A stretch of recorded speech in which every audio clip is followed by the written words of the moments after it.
So for instance, one thing I used to do in my salons with longer hair, especially when we were really heavily into razor, we used to have just a little box really in front of the salon. We make the client stand. This was on this side of the desk, so the standing units were over here. We bring it to this bit where there's a bit more space, and the reception was all sat here. Everybody was sat there, and we get to put a head upside down and just pick up the hair and just go through it with a razor.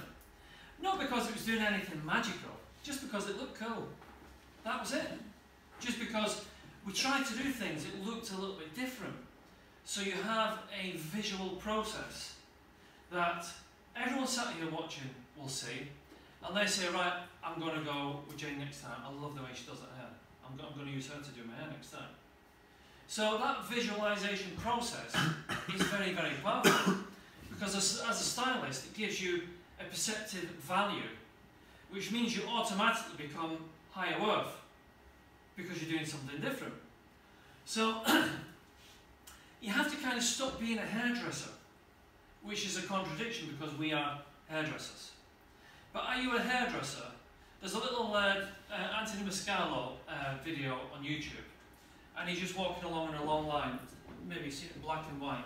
And at the end of it, he walks up to the camera, he's facing the camera, and he says, "We are artists," or "I am the artist," or whatever. And that's what we are. We are artists. We are changers of lives. You know, if somebody comes into your salon, you say, "Hi, how are you doing?" "Oh crap, husband left me, dog died, my mother's dying. About to have the house repossessed. I'm single, I'm on my own, I don't know what to do." Right? So you get people coming into the salon, they feel terrible. They feel terrible. But you actually have this incredible power to make them leave the salon feeling amazing. And that's powerful, right? So she is all finished, and you go, "Oh my God."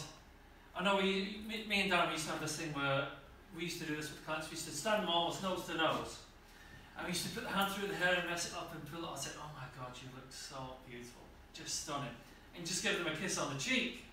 And of course, the husbands and other boyfriends never liked it, but God, did it create client loyalty big time. I mean, really big time.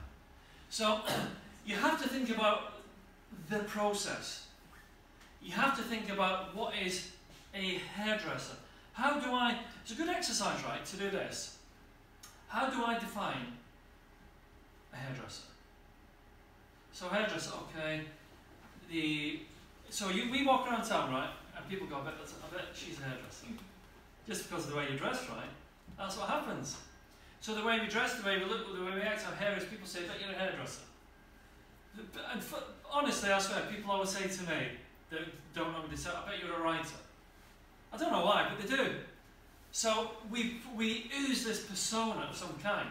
So maybe the question we have to ask is, what is a hairdresser, and am I playing that role?